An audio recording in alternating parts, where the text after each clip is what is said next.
Hello everyone, welcome to Global Online. This is Ankita Sood. So Jammu Kashmir state eligibility test paper one preparation में communication unit में आज हम एक बहुत ही ज़्यादा इंटरेस्टिंग टॉपिक कवर करने वाले हैं जिसका नाम है मोड्स ऑफ कम्युनिकेशन। इस टॉपिक में से भी बहुत बार एग्जाम में क्वेश्चंस पूछे जाते हैं। इस वीडियो में कुछ ऐसे क्वेश्चंस मैं आपके लिए लेकर आई हूँ जो कि बार बार एग्जाम में पूछे जाते हैं और अपकमिंग एग्जामिनेशन में भी आपको ज़रूर देखने को मिल सकते हैं। सेशन को स्टार्ट करने से पहले आपको पता होना चाहिए कि जम्मू कश्मीर सेट एग्जाम को क्वालिफाई करने के लिए पेपर वन प्रिपरेशन पर आपको बहुत ध्यान देना है। इसमें आपको स्मार्ट प्रिपरेशन कैसे करना है, कैसे आप लोग 75 प्लस स्कोर कर सकते हो, इसके लिए कंप्लीट कोर्स हमने लॉन्च किया है जिसमें आपको फुल सिलेबस वीडियो लेक्चर्स हम प्रोवाइड करवाते हैं। एग्जामिनेशन से पहले आपका पूरा सिलेबस कवर करवाने की 100% श्योरिटी मैं देती हूँ। हर एक वीडियो लेक्चर में स्मार्ट ट्रिक्स और शॉर्ट ट्रिक्स के साथ आपको बहुत ही सिंपल और इजी लैंग्वेज में सारे कॉन्सेप्ट्स क्लियर करवा दिए जाएंगे। फुल सिलेबस नोट्स यहाँ पर आपको पीडीएफ के फॉर्मेट में हम प्रोवाइड करवाते हैं जिसको बहुत ही आसानी से आप सभी अपने मोबाइल फोन में भी डाउनलोड करके कभी भी कहीं पर पढ़ सकते हो। फुल सिलेबस मॉक टेस्ट में कंप्लीट 10 यूनिट्स को कवर किया गया है जिसमें से एज इट इज क्वेश्चंस बहुत बार एग्जाम में पूछे जाते हैं। एंड इस मॉक टेस्ट से आपको एक क्लियर आइडिया ये भी हो जाएगा कि किस लेवल के क्वेश्चंस इस पेपर में पूछे जाते हैं। इसके अलावा previous year questions with solution हम आपको देते हैं जिससे आपको ये भी पता चल जाएगा कि काफी सारे क्वेश्चंस एग्जाम में रिपीट होते हैं, कैसे आपने करेक्ट आंसर को आइडेंटिफाई करना है और एग्जाम का क्या लेवल है। इसके अलावा 2000 प्लस एमसीक्यू क्वेश्चन बैंक जिसमें हर एक क्वेश्चन के सॉल्यूशन के साथ आपको डिटेल में एक्सप्लेनेशन भी प्रोवाइड करवाई जाती है। एंड अगर आपके कोई कॉन्सेप्ट क्लियर नहीं है तो 2000 एमसीक्यू पीडीएफ में आपके वो कॉन्सेप्ट में बिल्कुल क्लियर हो जाएंगे, इस चीज की भी मैं आपको श्योरिटी देती हूँ। गिवन व्हाट्सएप नंबर्स पर आप जल्दी से कांटेक्ट कर लीजिए। इसको ज्वाइन करने के लिए सिर्फ आपको एक ही बार फीस देनी है, वो भी सिर्फ 2000 रुपए। जब तक आपका ये एग्जाम नहीं हो जाता तब तक आप इस कोर्स का बेनिफिट उठा सकते हो, सिर्फ एक ही बार ये फीस आपको देनी है। इसके अलावा फ्री वीडियोस चाहते हो, कोर्स की फीस पे करने से पहले एक्सेस चाहते हो तो आप लोग ग्लोबल ऑनलाइन ऐप को डाउनलोड कर लीजिए। ऐप डाउनलोड करने के बाद स्टोर सेक्शन पे आपको सर्च बार में कोर्स का नाम लिखना है, कोर्स का ओवरव्यू आपके सामने आ जाएगा। यहाँ पर आप इसका पूरी जानकारी ले सकते हो। कंटेंट सेक्शन पर क्लिक करोगे तो आपके सामने पेपर वन का कंप्लीट सिलेबस है, मॉक टेस्ट है, 2000 एमसीक्यू पीडीएफ है। एंड यहाँ पर आप देख सकते हो यूनिट वाइज फोल्डर्स हैं जिसमें आपको टेस्ट भी मिल जाएंगे, वीडियो लेक्चर्स भी मिल जाएंगे और एक पीडीएफ फाइल मिल जाएगी जिसमें कंप्लीट आपको यहाँ पर नोट्स हम प्रोवाइड करवाते हैं इंग्लिश एंड हिंदी दोनों ही लैंग्वेजेस में। जैसे अगर हम रिसर्च की बात करें, आप देख सकते हो थियरी लेक्चर्स अवेलेबल है, एमसीक्यूज लेक्चर्स अवेलेबल है, नोट्स और टेस्ट सीरीज यहाँ पर हम आपको एग्जाम के लेवल के हिसाब से प्रोवाइड करवाते हैं। आज ही गिवन व्हाट्सएप नंबर्स पर जल्दी से कांटेक्ट कीजिए एंड कोर्स का बेनिफिट उठाइए हैं। उस पे जाने से पहले आप सभी को पता होना चाहिए कि पेपर वन में यूनिट 4 होती है कम्युनिकेशन, जिसका यूजीसी नेट के अकॉर्डिंग ये कंप्लीट सिलेबस मैंने आपके सामने शेयर किया हुआ है। वन बाय वन यहाँ से हम एक एक टॉपिक उठाएंगे एंड हर एक टॉपिक के कॉन्सेप्ट्स में आपको एमसीक्यूज की मदद से क्लियर करवा दूंगी। इसी के साथ पहले क्वेश्चन की ओर बढ़ते हैं जहां पे पूछा गया है organisational communication can be equated with. ठीक है, आप लोगों को पता है ऑर्गेनाइजेशन या किसी भी कंपनी में जब कम्युनिकेशन होता है तो वो किस तरह का कम्युनिकेशन होता है, इंट्रापर्सनल, इंटरपर्सनल, ग्रुप कम्युनिकेशन या फिर मास कम्युनिकेशन। अगर आप लोगों ने स्टूडेंट्स मेरे प्रीवियस लेक्चर्स देखे हैं तो आपको पता होगा कि intra communication and inter communication क्या होता है। इंट्रा में होता है जब एक पर्सन अपने आप से ही बात करता है। कई बार हम लोग मन में कुछ सोचते हैं, कुछ लोगों को शीशे के सामने बोलने की आदत होती है। इस तरह से जो चीजें होती हैं यानी कि एक पर्सन सिर्फ अपने आप से ही अब उस समय पे बात कर रहा है, वो होता है इंट्रा पर्सनल कम्युनिकेशन। ठीक है, उसके बाद आता है फिर हमारे पास इंटरपर्सनल कम्युनिकेशन। इंटरपर्सनल में होता है एक पर्सन किसी दूसरे पर्सन से बात करता है, वन टू वन कम्युनिकेशन होता है, इससे ज्यादा लोग उसमें इन्वॉल्व नहीं होते। अब देखो ये दोनों ऑप्शंस को हमने पहले ही एलिमिनेट कर देना है क्योंकि ऑर्गेनाइजेशन में किसी कंपनी में ऐसा तो नहीं है कि कोई पर्सन अपने आप से बात करेगा या कोई पर्सन किसी सिर्फ एक ही पर्सन से बात करेगा, ये चीजें नहीं होती है। वहां पे ग्रुप कम्युनिकेशन होता है। ठीक है, ग्रुप कम्युनिकेशन का मतलब क्या होता है कि ऐसा हो सकता है एक पर्सन बहुत सारे लोगों से बात कर रहा है, एक बहुत बड़ा ग्रुप है लोगों का, वो दूसरे बड़े ग्रुप से बात कर रहा है। बड़े ग्रुप का मतलब यहाँ पे ये भी हो सकता है कि इस ग्रुप में 50 लोग हैं, इस ग्रुप में 50 लोग हैं, या फिर ये हो सकता है कि इस ग्रुप में 2 से 4 लोग हैं, दूसरे ग्रुप में भी 2 से 4 लोग हैं। ठीक है, ये होते हैं ग्रुप कम्युनिकेशन।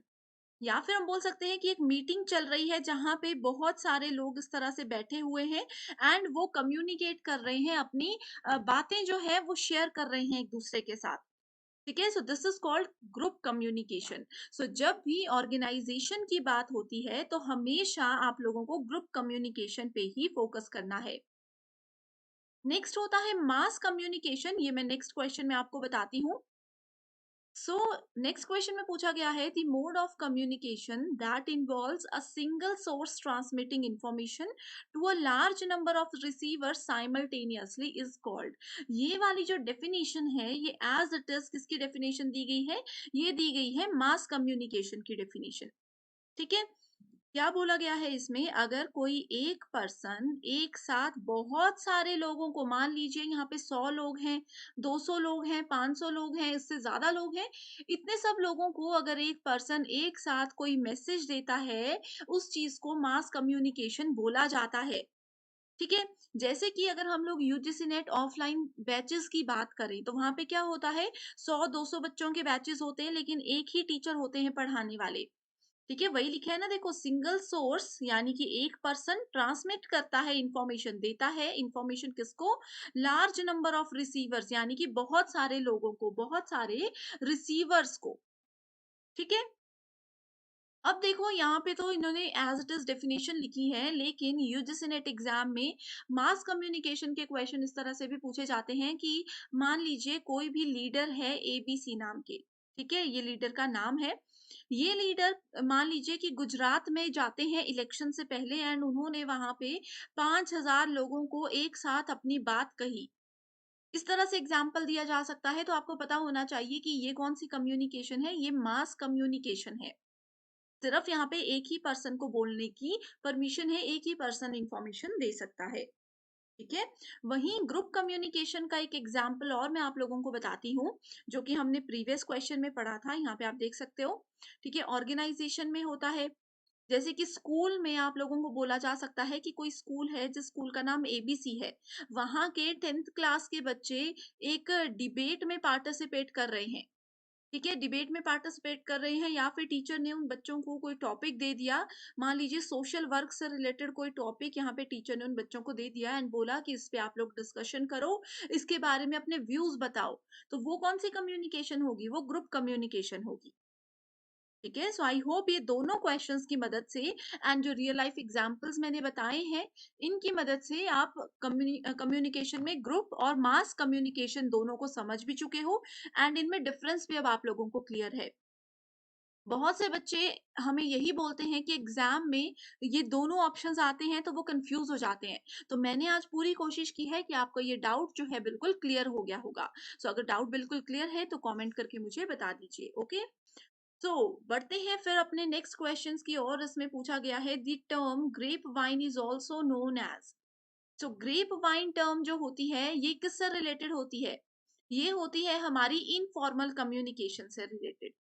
ठीक है, इसमें ज्यादा कुछ भी नहीं सोचना, बस जहां पे ग्रेप वाइन मिल जाए वहां पे इनफॉर्मल कम्युनिकेशन पे आपने टिक कर देना है। ठीक है, अब देखो बाकी की कम्युनिकेशन क्या होती है।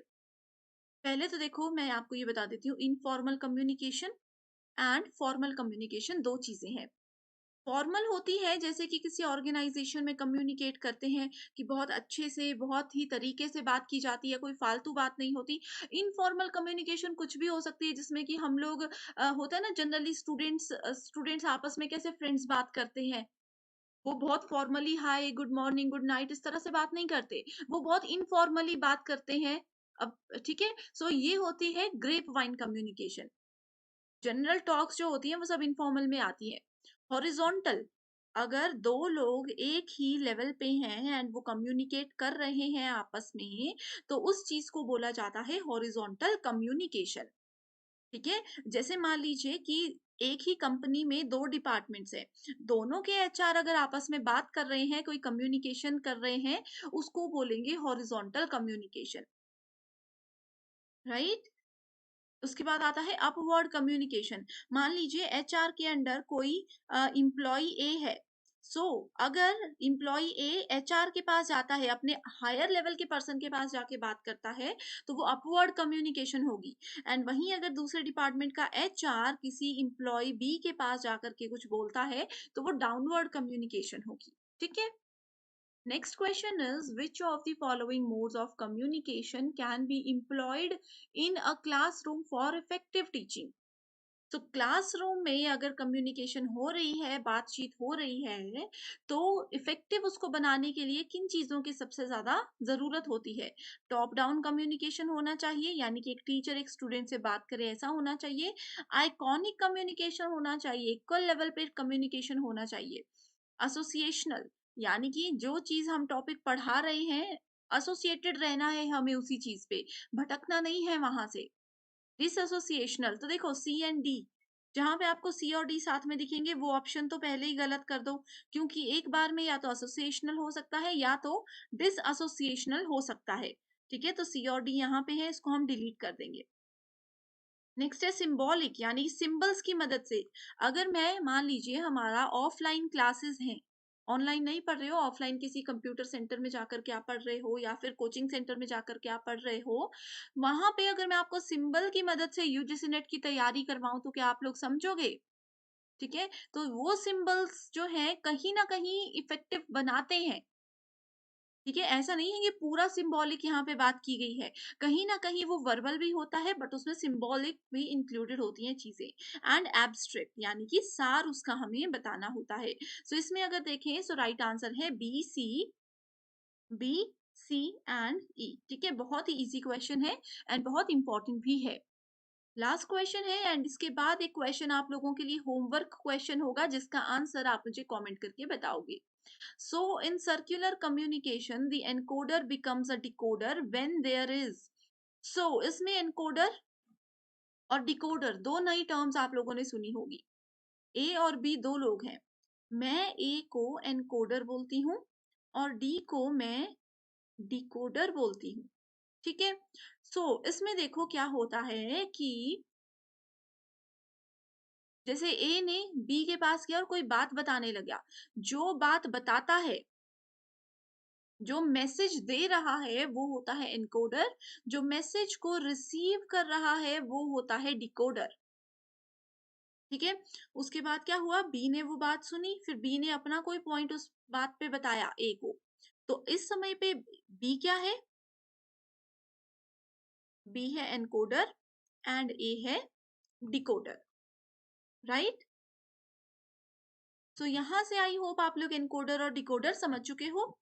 सो इसमें बात की गई है सर्कुलर कम्युनिकेशन की, इस तरह से अगर कम्युनिकेशन हो रहा है, सो बात बोलने वाला जब डिकोडर बन जाता है, ठीक है, सो वहां पे क्या होगा, इसका मतलब क्या चल रहा है, वो फीडबैक चल रहा है। सेम चीज मैंने आप लोगों को ए और बी का एग्जाम्पल लेकर के भी बताई है। ठीक है, ए और बी का एग्जाम्पल लेकर के भी बताई है।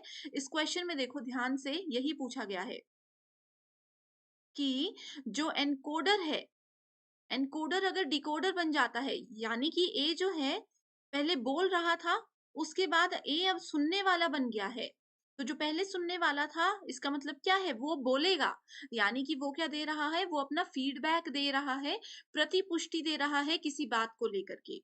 राइट, इसी पर बेस्ड अब एक क्वेश्चन है, होमवर्क क्वेश्चन। अब देखो स्टूडेंट्स, इसका आंसर आप मुझे क्या करोगे, कमेंट करके बताओगे। सही होगा तो मैं वहां पे आपका रिप्लाई जरूर करूंगी। पेपर 1 के साथ-साथ पेपर 2 प्रिपरेशन पर भी ध्यान दीजिएगा, ये आपको एग्ज़ाम क्वालीफाई करने में बहुत ज़्यादा मदद करता है।